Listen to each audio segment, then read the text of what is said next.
여러분, 우리는 지난 주일 부활주일을 보냈습니다. 기독교 신앙에서 가장 최고의 정점이라고 말하는 우리가 부활절을 보냈는데 가장 최고의 정점이라고 말하면서도 우리는 사실 부활주일 그 하루로 부활에 대한 모든 신앙이 거기서 다 끝나지 않는가 생각이 좀 듭니다. 솔직하게 얘기하면 우리가 사순절 지나고 부활절 지나면 십자가와 부활에 대한 이 부분들을 얼마나 생각하며 살고 있습니까? 십자가에 대해서는 그나마 그래도 사순절이라 그래서 40일 동안 좀 생각한다고 쳐도 부활절은 진짜 그야말로 부활주일 딱 그 하루로 끝나는 것은 아닌가라는 생각이 듭니다. 그렇다면 우리가 어떻게 이 십자가와 부활이라고 하는 기독교의 가장 이 핵심 복음을 우리의 삶에 계속해서 유지하고 실천하며 살아갈 수 있을까요? 십자가와 부활을 이렇게 적용하며 사는 겁니다 라고 그거에 대한 하나의 좀 실례를 같이 오늘 말씀으로 나누고자 합니다. 사순절 기간 주님의 십자가의 고난에 동참해야 합니다 라고 말은 하지만 내가 그 주님의 십자가의 고난에 어떻게 동참해야 되지? 라고 하는 것에 대해서는 우리가 잘 이해를 아직도 잘 이렇게 못하는 부분들이 있는 것 같습니다. 또 주님과 함께 우리가 부활한 존재로서 이 땅을 살아갈 때 부활의 삶을 살아가야 됩니다 라고 하는 말이 그렇다고 우리가 수긍은 하고 믿습니다라고 말은 할 수 있어도 실제 우리의 삶의 자리에서 부활의 삶이라고 하는 것이 어떻게 적용돼야지 되는 것에 대해서는 아직도 좀 추상적이고 이해가 잘 안 되는 부분들이 있다는 거죠. 여러분, 그 이유가 무엇일까요? 우리 그렇게 많은 신앙생활을 하면서 십자가 부활을 들었는데 그걸 믿는다고 하면서 왜 그것이 우리의 삶에 어떻게 적용되는지에 대해서는 왜 이렇게 이해가 부족하게 될까요? 그것은 자기 중심성을 벗어나지 못하기 때문입니다. 다른 말로 말하면 이기적인 신앙이 되었기 때문이라는 겁니다. 사순절인데 자 이제부터 우리 주님의 십자가의 고난에 동참합시다 라고 그렇게 했지만 사실 내가 고통스럽지 않고 내가 사는데 그렇게 큰 불편함 없이 평안하게 살면 그 십자가의 고난에 동참한다는 것이 그렇게 우리에게 와닿는 말씀이 아닐 때가 많다는 것이죠. 그렇다고 우리가 그 고난에 동참한다 그래갖고 예수님 채찍 맞으시는 영상 보며 못 박히는 거 막 보면서 가슴 아파야 되는 것인가, 그게 고난에 동참하는 것인가, 그런 것도 아니잖아요. 사람들은요 되게 고난을 당하면 하나님 찾지 말라 그래도 알아서 잘 찾습니다. 주여부터 시작해서 하나님, 예수님, 성령님 다 찾고 다 알아서 잘 찾습니다. 그런데 내가 평안하고 내가 생활하는데 그렇게 큰 불편함을 느끼지 못하면 그냥 자연스럽게 하나님을 잊어버리고 살아가는 것이 우리 인간들의 어떤 기본적인 모습이 아닌가, 그게 그냥 일반적인 모습이 아닌가 생각합니다. 이것이 바로 자기 중심성을 벗어나지 못한 우리의 어떤 신앙의 본 모습이라는 것이죠. 우리가 주님의 십자가에 잘 동참하지 못하는 이유는 딱 하나입니다. 이기적인 신앙입니다. 고통과 고난의 범위를 그런 의미에서 자기 중심성을 좀 벗어나서 이 고통과 고난의 범위를 좀 넓혀보라는 겁니다. 나에게 머물고 있는 그 범위를 내 이웃의 고통에게로, 친구들의 고통에게로, 우리의 직장인 동료의 고통에게로 좀 확대를 시키면 얘기는 달라질 수 있습니다. 우리가 새벽 말씀으로 에스라서 말씀을 나눴는데 에스라가 우리에게 보여주는 신앙의 본이 무엇입니까? 그것은 자기 중심성을 벗어나서 민족의 죄를 나의 죄로 끌어안고 기도했다는 겁니다. 여러분, 우리 사회, 우리 나라, 더 나아가서는 세계의 고통까지, 지금 우크라이나 전쟁을 하고 있지만 그 우크라이나 전쟁 속에 일어나는 수많은 고통받는 영혼들에 대한 그 고통을 나의 고통으로 받아들이는 확대가 있어야 된다는 거예요. 자기 중심성을 벗어난. 여러분, 그 누군가는 우리 나라와 민족과 넘어서는 세계의 그 누군가의 고통을 나의 고통으로 끌어안고 받아들이는 사람들이 있습니다. 또 더 나아가서는 어느 누군가는 이 기후의 위기와 환경의 문제를 나의 문제로 끌어안고 싸우는 사람들이 있다는 거예요. 여러분, 우리가 살아가는 이 세상에는 이렇게 자기 중심성을 벗어나서 세상의 문제와 그리고 그 고통을 나의 문제와 나의 고통으로 끌어안는 사람들이 있다는 겁니다. 그런 점에서 보면 예수님은 어떻습니까? 온 우주적 고통을 나의 고통으로 끌어안고 우리에게 그 십자가를 통해서 사랑과 위로를 주신 분이 바로 예수님이십니다. 따라서 우리가 그리스도인이라고 한다면, 우리가 그리스도를 따르는 사람이라고 고백한다면 우리가 주님처럼 우리의 그 신앙의 그릇을 좀 넓혀야 되지 않겠느냐는 거예요. 그 자기 중심성을 우리도 좀 벗어나서 그 누군가의 고통을 함께 끌어안을 수 있는 신앙의 그릇으로 넓어져야 한다는 거예요. 교회가 세상의 빛과 소금이라고 성경은 말을 하고 있지만 세상은 절대로 그렇게 보지 않는 이유가 무엇입니까? 바로 교회가 자기 중심성을 벗어나지 못한 믿음을 갖고 살아가기 때문입니다. 얼마나 많은 그리스도인들이 겨우 나 하나 잘 먹고 잘 살고 복받는 자기 중심성을 벗어나지 못한 믿음 안에 머물고 살아갈까요? 따라서 십자가 고난에 동참한다는 것은 우리의 믿음을 자기 중심성을 벗어나서 이웃을 품고 세상을 품는 믿음으로 신앙의 그릇을 넓혀 나가는 겁니다. 여러분, 이 그릇이 크면 클수록 더 많은 사람, 더 많은 세상을 담아낼 수 있는 것이고, 교회를 큰 교회다, 작은 교회다 말하는 것은 교회의 건물이 커서 성도의 수가 많아서 큰 교회가 아니라 그 교회가 얼마나 세상을 담아낼 수 있는 그릇을 가졌는가가 그 교회의 크기를 말하는 겁니다. 그래서 제가 여러분들에게 매일 말씀드리는 게 작지만 큰 교회가 있는 것이고 크지만 작은 교회가 있는 겁니다. 건물은 그렇게 크고 사람은 그렇게 많아도 세상을 요만큼도 담아내지 못하며 살아가는 성도들만 있다면 그 교회는 큰 교회가 아니죠. 그런 의미에서 여러분, 이랑교회는 보시다시피 너무나 작은 교회죠. 그러나 여러분, 우리의 믿음의 그릇만큼은 하나님 앞에 큰 그릇으로 살아갈 수 있기를 주님의 이름으로 축원합니다. 그런 의미에서 부활신앙도 마찬가지입니다. 자기 중심성을 벗어나지 못한 부활은 하루만 지나면 끝나는 겁니다. 나 구원받고 나만 하나님과의 관계가 좋으면 되고 나만 하나님 나라 가면 된다. 여러분, 부활은 나에게만 필요한 것이 아닙니다. 부활은 모든 사람에게 필요한 것이고요. 더 나아가서는 이 인간에게만 필요한 게 아니라 모든 피조세계, 다른 말로 말하면 모든 생태계 안에 부활이 필요하다는 겁니다. 우리의 부활신앙이 자기 중심성을 벗어나 참된 부활신앙을 가지려면 어떻게 해야 됩니까? 예수님께서 왜 부활하셨는지, 그리고 그 부활은 무엇을 말하는지 좀 넓혀서 생각해야 한다는 겁니다. 예수님 부활이요, 단순히 죽은 사람 살리려고 부활하셨습니까? 아니요, 그건 너무나 좁은 의미의 부활입니다. 이 세상의 하나님 나라의 회복을 위해서 예수님 부활하셨습니다. 이 세상의 죄와 죽음의 문화를 이기게 하기 위해서 예수님은 부활하신 거예요.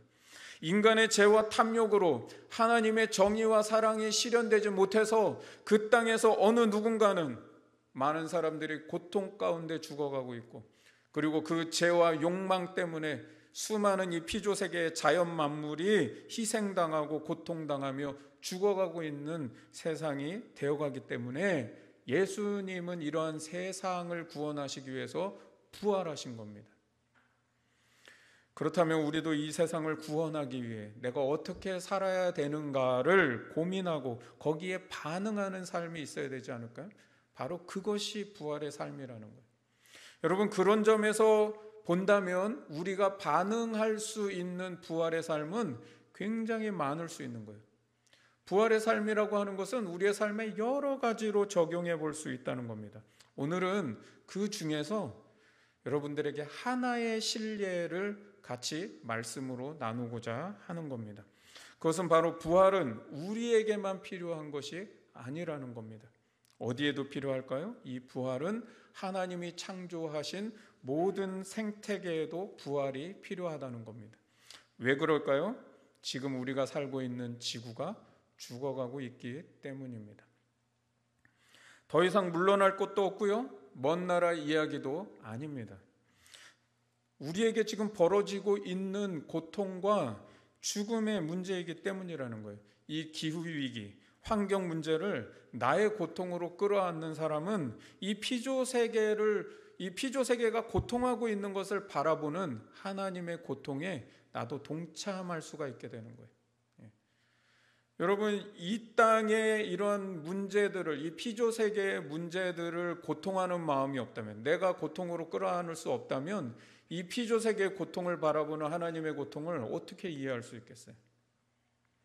여러분, 그 십자가의 고통에 동참하는 사람만이 이 생태계의 부활을 위해서 나도 부활의 삶을 살아가겠다라고 하는 게 결단될 수 있는 것이죠. 지난 금요일 4월 22일이 무슨 날인지 아세요? 어디서 지금 막 소리가 나오네요. 지구의 날. 그래서 구글에서 그 위성사진을 쭉 찍은 걸 타임랩스로 사진을 쭉 연결해 봤더니 놀라운 일이 있는데요. 이 타임랩스에서 지구의 기후 변화가 어떻게 일어나고 있는지를 보여주고 있는데 한번 같이 PPT로 보겠습니다. 이 첫 번째 타임랩스는 86년에서 2020년까지 킬리만자로의 만년설이 줄어든 모습입니다. 왼쪽은 86년도 사진이고 오른쪽은 20년도의 사진이죠. 줄어들고 있죠. 만년설이 다 녹고 있습니다. 자, 두 번째 타임랩스로 가면 2000년도에서 2020년까지 20년간의 그린란드의 빙하가 줄어드는 모습입니다. 보셨죠? 하얀데 완전히 땅이 다 드러났죠. 세 번째 타임랩스는 2016년 3월에서 2016년 5월까지 불과 그냥 몇 달 만에 호주의 리저드 섬의 산호가 백화현상으로 죽어가는 겁니다. 백화현상은 산호초가 마지막 저 이제 숨 넘어갑니다, 뭐 지금 산소호흡기 꼈습니다, 그거를 보내주는 신호랍니다. 여러분, 이 산호초가 죽으면은 이게 뭐가 연관이 있지라고 생각할 수 있겠죠. 저도 이제 그래서 구글에 검색을 해봤더니 산호초의 이 서식지로 삼아서 있는 어종이 1,500여 종이랍니다. 산호초가 죽으면 이 1,500종의 어류들이 사라져 버리는 것이죠. 그러면 그것이 누구의 생명과 직결되겠습니까? 인간의 생명이죠. 여러분, 꿀벌이 지금 다 사라져가고 있다 그러죠. 생태학자들 말합니다. 꿀벌이 사라지면 인류가 멸망한다. 왜 그러겠습니까?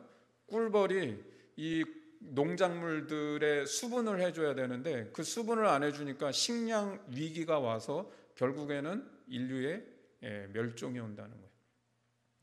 지금 이 정도 속도로 하면 2035년이면 꿀벌이 다 사라진답니다. 그러면 반드시 식량 위기가 온다는 겁니다. 얼마 남지 않았잖아요. 12년, 3년 남았네요. 그죠? 여러분, 네 번째 타임랩스는 98년에서 2020년까지 독일 하르츠 국립공원에 가뭄과 지구 온도 상승으로 인해서 딱정벌레 감염이 생겨가지고 숲이 사라진 모습입니다. 여러분, 지구는 단순히 물질이 아닙니다. 이제 그만 봐도 될 것 같습니다. 창세기의 말씀을 오늘 우리가 나눴는데 여러분이 이것 말고도 창세기 1장을 한번 잘 들여다보십시오. 그 창세기에 하나님의 창조 안에 하나님께서 얼마나 이 모든 만물에 생명을 불어넣으시려고 애쓰시며 창조했는지 그 하나님의 마음을 느껴보십시오. 지구는 하나의 물질이 아니라 그 자체로 거대한 생명체라는 거예요. 하나님의 생명을 지닌 거대한 생명체라는 거예요. 그 생명체의 몸 안에 우리가 살고 있는 것이고 이 땅에 많은 생태계가 함께 어우러져 살아가고 있는 것이죠. 여러분, 우리 몸에 병균이나 바이러스들이 들어오면 면역체계가 작동이 돼가지고 열을 발생하게 하고 그래서 우리가 아픈 것을 느끼는 것이죠. 지구도 생명체라는 거예요. 그래서 자기 몸을 공격하고 있는 이 인간들이 자기 몸을 막 망치고 있는 이것에 대해서 면역 체계를 작동하고 있는 게 무엇이냐? 자연재해로 발생한다는 것이죠. 여러분, 이거 지금 이 미래학자나 생태학자들이 그래서 강조하는 말이 무엇입니까? 지구와 공존하며 살아가는 길을 찾아야 된다는 거예요. 코로나19의 원인에 대해서 많은 환경운동가들과 생태학자들은 그 원인을 이렇게 말합니다. 그 원인을 여러 가지로 말하잖아요, 학자들마다. 그런데 생태학자와 환경운동가들은 이렇게 말하는 거예요. 지구의 기후 위기로 생태계가 파괴가 됐고, 그 생태계 파괴로 수많은 동물과 식물들이 멸종이 됐다는 거예요. 원래는 이 바이러스들이 동물들한테 그 숙주로 삼아서 기생을 하고 살아야 되는데 점점 이 동물들이 멸종해 가니까 상대적으로 많은 개체수를 가진 인간에게로 이게 옮겨왔다는 것이죠. 그래서 이 코로나19는 기후위기의 산물이다라고 그렇게 정의하고 있는 겁니다. 인간의 욕심은요, 환경도 지키면서 풍요롭고 편안하게 살 수 없을까라고 하는 게 우리의 마음이죠. 그런데 여러분, 이 말은 무슨 말과 똑같으냐면 죄는 좀 마음대로 지면서 심판은 받지 않을 수 없을까? 이 말하고 사실은 똑같은 거예요. 어불성설이라는 것이죠. 우리가 일상에서 느끼는 편안함의 대부분이 환경을 파괴한 결과라고 하는 것을 여러분, 우리는 무섭게 느껴야 한다는 겁니다. 이렇게 더 넓게는 이제 하나님의 피조 세계에 생명을 파괴하고 있는 죄를 우리가 알게 모르게 짓고 있다는 것을 깨달아야 한다는 겁니다. 우리는 이런 죄에 대해서 사실 거의 무감각하게 살아가고 있습니다. 많은 사람들이 환경 문제에 대해 심각성은 알고 있는데 실천하지 못하는 게 우리의 현 주소이지요. 이미 우리는 편한 것에 너무 많이 길들여졌기 때문입니다. 이 편한 것을 뜯어 고치려니까 너무 힘든 것이죠. 그런데 여러분, 한번 우리가 사는 세상을 이렇게 좀 둘러보세요. 그리고 한번 느껴보십시오. 제가 한번 이렇게 이 세상의 삶을 한번 이렇게 묵상해 보니까 참 우리의 모습이 너무 서글픈 것 같아요. 왜냐하면 우리 스스로가 파괴한 이 세상에서 숨쉬기 힘들다고 막 미세먼지 때문에 못 살겠다고 막 마스크 쓰고 얼굴 꽁꽁 싸매고 그러면서도 또 운동해야 되겠다고 막 운동하고 있고, 여러분, 그 모습이 굉장히 참 우리 서글픈 모습 아니에요? 우리가 망쳐놓고 그 망쳐놓은 세상에서 또 조금 더 잘 살아보겠다고 막. 여러분, 우리가 하루에도 얼마나 많은 쓰레기를 배출하고 있고 얼마나 많이 필요 이상의 것을 낭비하며 살아가고 있는지요. 우리 사는 이 세상을 조금 더 아끼고 보존해서요, 우리 다음 세대에게 좀 맑은 세상을 물려줘야 되지 않겠습니까? 여러분, 그렇다면 이런 기후위기의 문제를 우리는 어떻게 극복할 수 있을까요? 이것은 단순히 프로그램의 문제가 아닙니다. 이것은 국가 정책의 문제도 아닙니다. 이것은 무슨 문제이냐? 신학의 문제라는 겁니다. 따라서 오늘 우리는 우리에게 주시는 이 하나님의 말씀 속에서 이 세상을 구원하시고 살리시려는 생명신학에 대한 정신을 이해할 필요가 있다는 겁니다. 여러분, 생명신학이라고 들어보셨어요? 하나님의 창조 세계가 얼마나 생명으로 충만한 세상인지를 깨달아야 한다는 거예요. 그 생명이 얼마나 귀하고 아름다운 것인지, 그런 세상이 우리의 죄로 얼마나 무섭게 파괴되고 있는지를 느껴야 한다는 거예요. 바로 그렇게 죽어가는 세상에 생태계의 부활이 필요하다는 것을 깨달아야 한다는 겁니다. 그래서 이 땅에 건강한 생태계를 회복하고 또 하나님의 생명 공동체로 서로 공존하는 세상을 만들어가는 하나님 나라의 회복을 위해서 누가 힘써야 합니까? 인간이 힘써야 한다는 겁니다.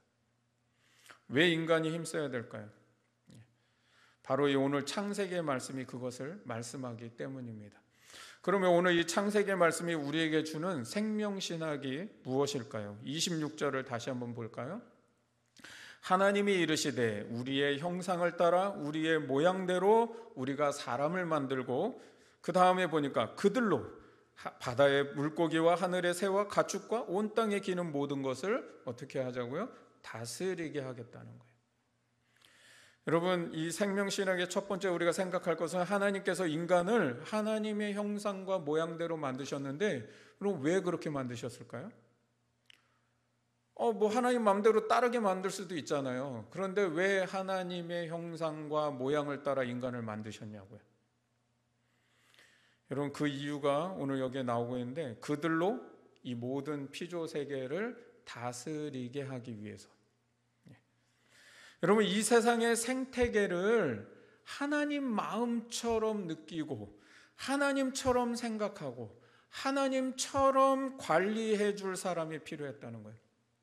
아마 우리 성도들 중에 사업을 하시는 분, 그리고 직원을 두고 이렇게 사업을 하시는 분들은 이 말을 공감하실 수 있을 것 같아요. 직원 중에 최고의 직원은 어떤 직원이에요? 사장님 같은 마음으로 일해주는 사람이죠. 내 마음처럼 일해주는 사람. 여러분, 그런 직원이 있다면 너무나 좋지 않겠어요? 예. 하나님은요, 하나님의 대리자로서 내 마음처럼 일해줄 인간이 필요한 거예요. 이 생명으로 충만케 한 이 세상을 하나님 마음으로, 하나님 뜻을 따라서 하나님처럼 그렇게 관리해줄 인간을 창조하신 거예요. 그래서 하나님의 형상대로 하나님의 모양을 따라서 만드신 거죠. 더 나아가서 28절 말씀을 한번 볼까요? 하나님이 그들에게 복을 주시며, 우리 복을 주시면 너무 좋아하잖아요. 그죠? 복을 주시며, 근데 하나님이 왜 인간에게 복을 주셨을까를 생각해야 됩니다. 그 다음에 보니까 복을 주신 이유가 생육하고 번성하고 충만하고 정복하여 이 모든 생물을 다스리게 하기 위해서 주셨다는 거죠. 여러분, 항상 우리가 자기 중심성을 벗어나지 못하고 이기적이어서 하나님의 이 복도 타락시켜 버리는 거예요. 인간은 참 대단합니다. 그 좋은 복을 타락시켜요. 예. 복이 그저 나 잘 먹고 잘 살고 나 안 아프고 나 평안하고 문제없이 지내는 걸 복이라고 타락시켜 버리는 거예요. 하나님이 주신 복은요, 이 세상을 잘 다스리고 관리하여 하나님이 만드신 이 피조 세계가 생명으로 충만하고 하나님 보시기에 아름다운 세상이 되게 하기 위해서 인간에게 생육하고 번성하고 너희가 충만하여 이 땅을 잘 정복하고 다스려라 라고 복을 주신 거라는 거예요. 여기에서 이제 인간이 착각하는 게 하나가 있습니다. 생육, 번성, 충만은 별로 이렇게 착각하지는 않겠는데 이 정복이라는 단어가 늘 사람을 착각하게 만드는 것이죠. 정복이라는 단어가 우리에게 주는 개념이 뭐예요? 다른 피조물들을 폭력적으로 착취해서 내 맘대로 유린하고 통치하는 것으로 생각하기 쉽다는 거죠. 늘 우리의 머릿속에는 제국주의적 사고가 남아있고 힘의 논리에 젖어 있어서 정복이라는 단어를 들으면 이 땅은 내 맘대로 할 수 있는 거구나 라고 생각한다는 거죠. 여러분, 이 땅은 내 맘대로 할 수 있는 땅이 아니에요. 정복이라고 하는 이 단어는 고대 사회에서는, 그리고 이 창세기의 본문에서는 어떤 의미로 쓰여졌냐면 책임을 지다라는 겁니다. 너희가 생육하고 번성하고 충만하여 이 땅을 책임져야 된다라는 것이죠. 이 개념은 아주 간단합니다. 예수님께서 이 세상을 정복하셨습니다. 아멘입니까? 그런데 예수님이 이 세상을 정복하셨는데 정복하신 후에 그 정복의 개념이 이 세상을 힘으로 정복하셔서 예수님 맘대로 유린하고 착취하면서 인간을 노예 삼는 게 정복입니까? 예수님의 정복이 그걸 보여주지 않잖아요. 예수님은 어땠습니까? 이 세상을 위해서 자기 생명을 내어주시기까지 섬기고 사랑하셨잖아요. 그게 정복이라는 거예요. 성경이 말하는 정복. 우리가 이 세상을 정복해야 된다라고 할 때 하나님은 뭐라 그러는 거예요? 이 세상을 구원하고 생명과 복으로 충만한 세상이 되게 하기 위해서 너가 그렇게 책임져 줄 수 없겠니? 너가 그렇게 사랑해 줄 수 없겠니? 너가 그렇게 희생해 줄 수 없겠니? 라는 것이죠. 그런데 창세기 3장 17절에 보면 인간이 타락하고 범죄함으로 말미암아 땅까지 저주를 받았다라고 말씀합니다. 17절에 아담에게 이르시되 내가 내 아내의 말을 듣고 내가 내게 먹지 말라 한 나무의 열매를 먹었은즉, 그 다음이 중요합니다. 땅은 너로 말미암아 저주를 받고, 그래서 너는 이제부터 평생 수고하여야 소산을 얻게 될 것이다. 인간의 죄가 생태계까지 저주를 받도록 만들었다는 겁니다. 따라서 여러분, 우리가 회복해야 될 생명신학은 무엇입니까? 인간은 이 세상을 하나님의 대리자로 하나님처럼 다스리고 하나님처럼 관리해야 될 사명, 책임이 있다는 것을 알아야 한다는 겁니다. 그렇다면 기후위기와 환경 문제는 선택의 문제가 아니겠지요. 이것은 마땅히 해야 될 우리의 책임과 의무가 있다는 겁니다.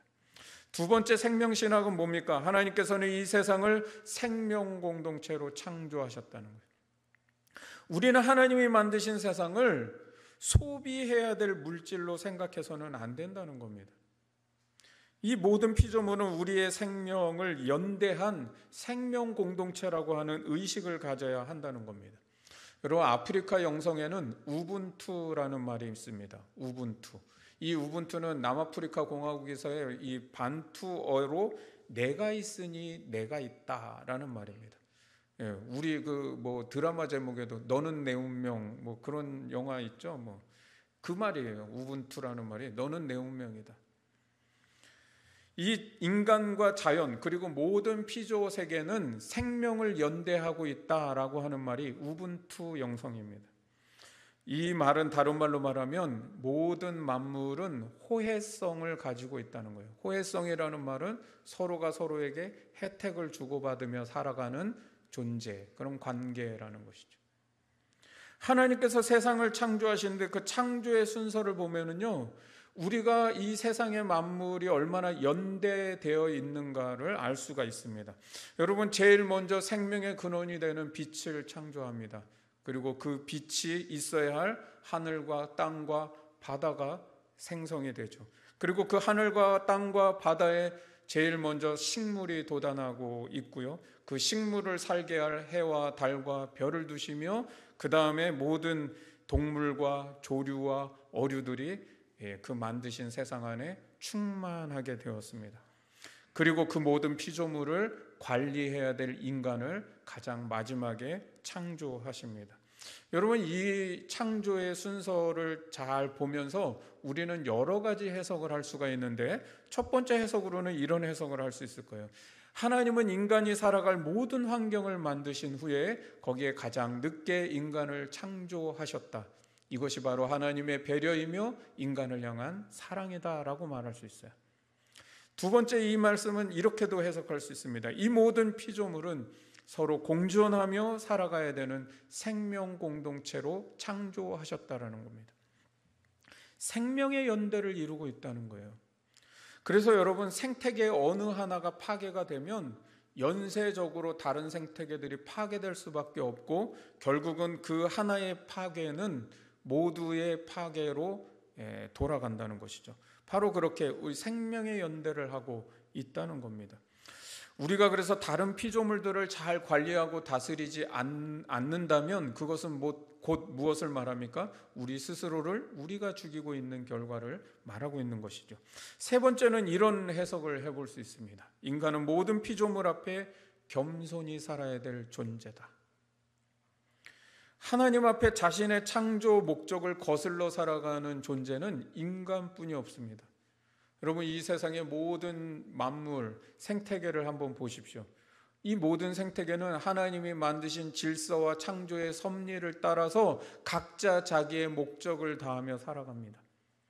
그런데 유독 인간만이 그것을 거스리며 살아가고 있다는 것이죠. 여러분, 그래서 이 모든 생태계의 자연 만물들이 얼마나 하나님의 말씀 앞에 충실히 살아가며 자신의 목적을 다하며 살아가는지를 한번 보시라는 거예요. 바로 그것 때문에 우리 인간이 그 혜택을 누리며 살아가고 있다는 거죠. 그렇다면 여러분, 우리는 이 자연 만물 앞에 좀 겸손해질 필요가 있는 거예요. 이런 해석이 좀 무리일 수도 있겠지만, 이런 생각이 들었어요. 창조의 순서를 한번 보세요. 여러분, 우리도 태어나면 제일 먼저 태어난 사람이 형님이죠? 맨 마지막에 태어난 애가 누구예요? 막내죠, 막내. 하나님의 창조의 순서대로 보면 이 자연 만물은 다 우리 형님이고 인간이 제일 막내예요. 근데 막내가 제일 하여튼 교만하고 세상 다 망치고 있고, 여러분, 우리 좀 겸손할 필요가 있다는 거예요. 자연을 형님처럼 모시며 겸손하게 살아갈 줄 알아야 된다는 거예요.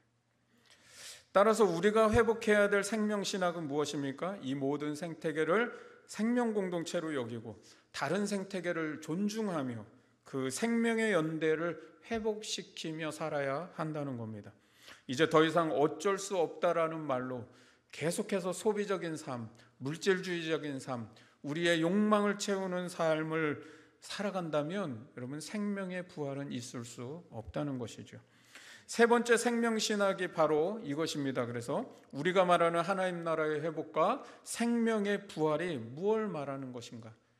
영원한 생명을 누리는 천국? 영화에서 보는 것처럼 막 하나님 나라 그러면 무슨 판타지 같은 세상, 그런 세상을 머릿속에 떠올립니까? 그게 아니라는 거죠. 하나님께서 창조하신 모든 피조 세계의 회복이 일어나는 부활, 그 부활이 있는 세상이 바로 하나님 나라이죠. 에스겔 47장에 보면은요, 에스겔이 환상을 봅니다. 하나님이 에스겔에게 그 환상을 보여주는데 성전 문지방에서부터 물이 흘러나오는데 그 물이 막 흘러서 처음에는 발목에 차고 점점 불어나더니 무릎에 차고 점점 불어나더니 허리에 차고 점점 불어나더니 능히 건너지 못할 강이 되었다라고 말씀하죠. 그 큰 강물의 물줄기가 이제 동쪽을 향해 쫙 흘러가는데 그것이 아라바 바다로 흘러가니까 아라바 바다가 되살아나고 또 그 물이 흘러가는 곳곳마다 모든 생명체들이 다 살아나더라라고 하는 것을 그 하나님 나라의 회복이 무엇인지를 보여주고 있다는 거죠. 하나님 나라의 회복이 뭐예요? 모든 생태계가 다 살아나는 회복이라는 거예요. 여러분, 에스겔 47장 8절과 9절, 12절을 한번 같이 읽어보겠습니다. 시작. 그가 내게 이르시되 이 물이 동쪽으로 향하여 흘러 아라바로 내려가서 바다에 이르리니 이 흘러내리는 물로 그 바다의 물이 되살아나리라. 이 강물이 이르는 곳마다 번성하는 모든 생물이 살고 또 고기가 심히 많으리니 이 물이 흘러 들어가므로 바닷물이 되살아나겠고 이 강이 이르는 각처에 모든 것이 살 것이며 강 좌우가에는 각종 먹을 과실나무가 자라서 그 잎이 시들지 아니하며 열매가 끊이지 아니하고 달마다 새 열매를 맺으리니 그 물이 성소를 향하여 나옴이라. 그 열매는 먹을 만하고 그 잎사귀는 약재료가 되리라. 아멘. 하나님 나라의 회복, 그리고 성경이 말하는 부활의 의미가 무엇입니까? 단순히 우리 영혼이 구원받았다, 천국 간다, 그 의미가 아니라 이 세상의 모든 생태계가 회복되어야 된다라는 것을 말씀하고 있습니다. 우리가 소망하는 하나님 나라의 회복, 생명의 부활은 나 개인적인 차원에 머물러서는 안 되고 그것이 인간이라고 하는 생태계의 한 종에게만 머물러서도 안 되는 것이고 하나님이 창조하신 모든 피조세계가 그 부활의 생명을 얻고 하나님 나라의 회복을 이루어야 한다는 겁니다. 미국의 생태학자 로빈 월 키머러라고 하는 분이 있습니다. 이분이 쓴 책에서 교육의 목적이란 하고 교육의 목적을 정의하는데 이분은 이렇게 정의를 합니다. 교육의 목적이란 내가 무엇을 줄 수 있는지 알아내는 것이다. 다시 말합니다. 우리가 아이들 교육시키는 목적이 무엇이 되어야 되냐면 내가 무엇을 줄 수 있는지를 알아내는 것이다 라는 거예요. 별로 이렇게 안 와닿으시는 것 같습니다. 여러분, 나 자신에게 주어진 창조주의 선물의 성질을 이해하라는 거예요. 하나님이 내게 주신 이 선물의 성질을 잘 이해해서 이 선물로 세상을 어떻게 이롭게 하도록 사용할 것인가, 선물 쓰는 법을 배우는 것이 교육의 목적이라는 거예요. 이해가 되시죠?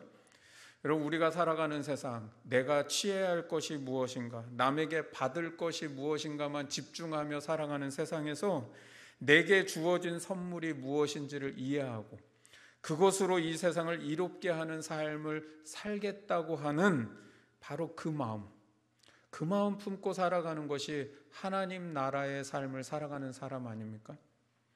그것이 이 세상을 구원하기 위해서 당신의 생명을 주신 예수의 정신을 가지고 살아가는 삶이 아니겠습니까? 여러분, 그래서 이것을 실천하자고 작년에 기독교 환경운동연대에서 생명의 길 초록발자국이라고 하는 이제 캠페인을 벌이기 시작했습니다. 지금도 계속되고 있는데요. 7가지를 거기서 실천하자고 제안을 하는 것이 있습니다. 그것을 동영상으로 한번 같이 보도록 하겠습니다.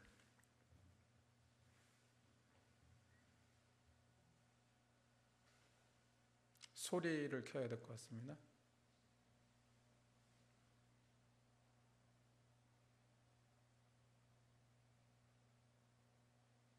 한번 처음 돌려서 소리 켜가지고 다시 한번 보시죠.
한국교회 탄소 중립 캠페인 생명의 길 초록 발자국.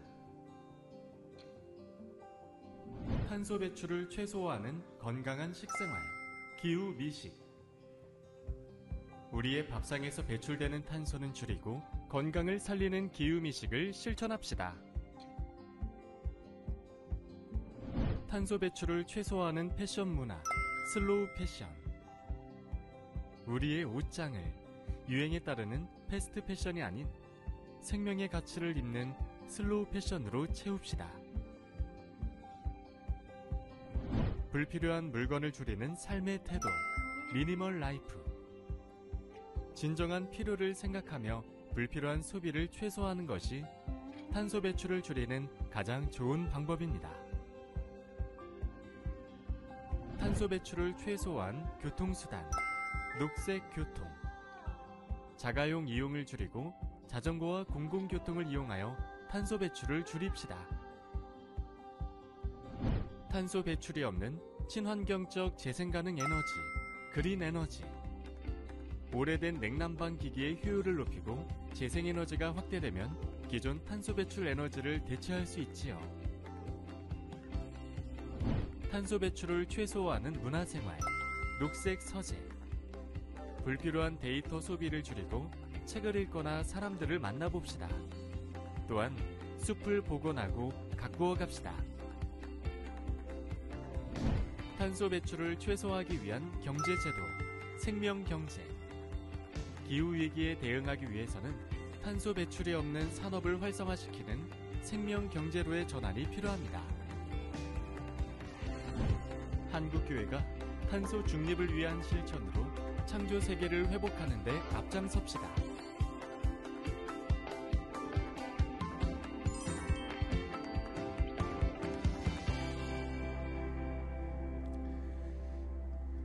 네, 한숨이 나오지 않으세요? 네, 저는 이 동영상 보면서 한숨이 나오더라고요. 왜요? 아휴, 어떻게 이렇게 살아? 그 마음이죠. 네. 저부터도 뭐 이걸 어떻게 이렇게 사나 그런 마음이 당장 들더라고요. 근데 여러분, 이제 동영상을 보니까 사실 너무 거창하게 느껴질 수도 있는데 그게 중요한 게 아니라 우리가 이 생명의 신학을 좀 이해하고 우리가 실천할 수 있는 작은 것부터 실천해 가는 그것, 그 작은 하나가 어쨌든 이 세상을 변화시키는 하나의 힘이 될 수 있다는 겁니다. 그래서 저는 이제 이런 생각을 해봅니다. 어떻게든 우리가 해볼 수 있는 작은 것들은 무엇일까? 그래서 우리 그냥 가정 생활 안에서 좀 쓰레기 배출 줄여보려고 노력하는 것이죠. 그것도 그냥 그 작은 하나지만 그것이 어쨌든 이 지구의 한 구석을 우리는 깨끗하게 하고 있는 것이니까요. 또한 이 세계 여러 나라들이 지금 탄소 중립 정책을 이제 승인하고 그것을 하고 지금 우리나라도 작년에 벌써 그것을 탄소 중립 정책을 이제 시행하고 있는데요. 여기에 대해서 조금은 관심을 기울이고 참여해 볼 수 있는 마음 갖는 거, 뭐 마음에서부터 시작하는 거니까요. 또 세 번째는 우리 재활용 분리수거 같은 거, 조금만 더 신경 써서 하는 거. 그냥 버릴 수도 있는데 그걸 조금만 더 신경 써서 잘 분리해 버리는 거. 또 친환경적인 소비를 하자는 것이죠. 뭐 아까 동영상에 뭐 소개된 것처럼 우리가 그런 친환경적 소비를 할 수 있을 거예요. 저는 우리 교회도 우리 교회가 생명을 살리는 교회로서 존재하려면 어떤 것들이 필요할까라고 하는 것, 뭐 이런 고민들 속에서 작은 것부터 생각이 되는 거예요. 당장 우리가 교회는 여러 사람이 모인 곳이다 보니까 일회용품 굉장히 많이 소비합니다.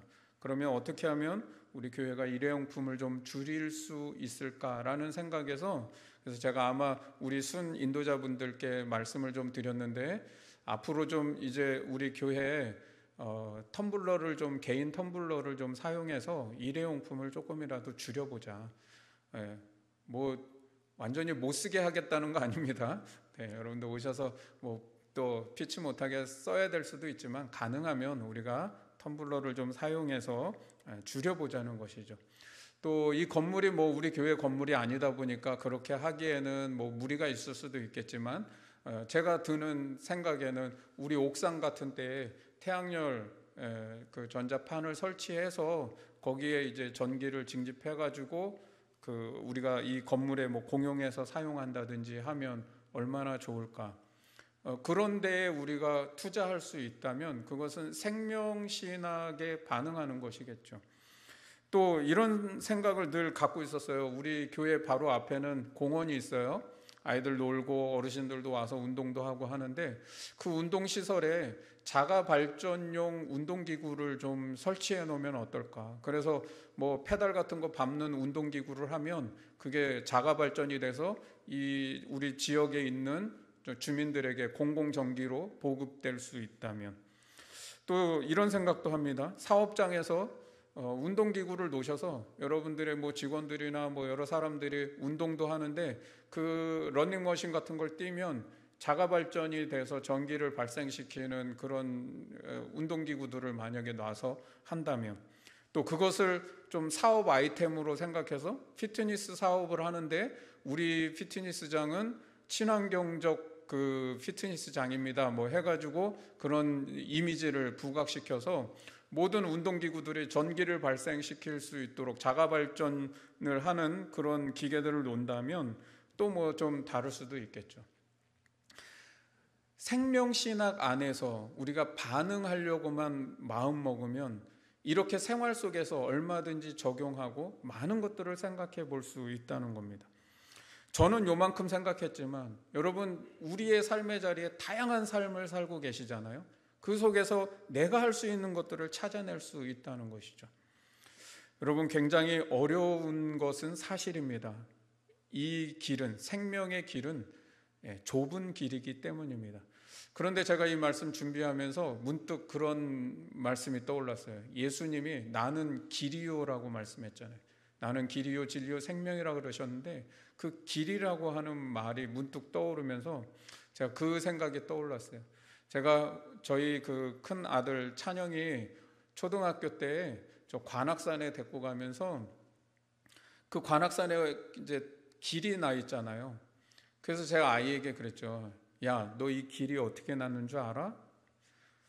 그러니까 걔가 이제 머뭇머뭇 그러더라고요.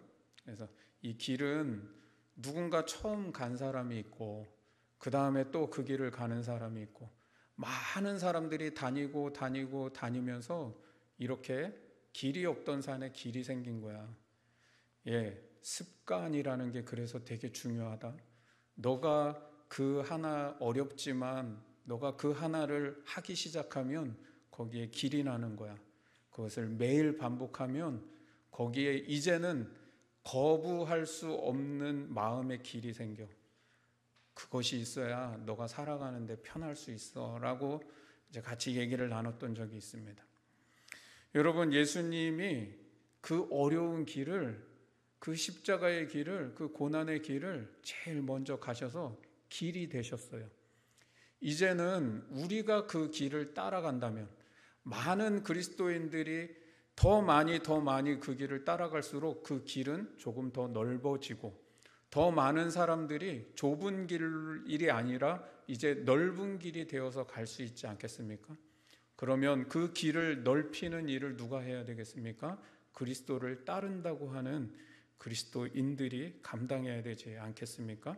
그렇게 본다면 처음에는 그 길은 고난의 길이고 십자가의 길일지 모르지만 나중에는 어느새 그 길이 부활의 길이요 생명의 길로 바뀌어 있지 않겠습니까? 여러분, 부활은 우리에게만 필요한 것이 아닙니다. 지금 우리가 살아가는 이 세상에 하나님의 창조 세계가 회복되어야 하는 부활이 있어야 합니다. 오늘 그 부활의 길, 생명의 길을 우리가 만들어갈 수 있기를 주님의 이름으로 축원합니다. 우리 같이 찬양하고 기도하겠습니다.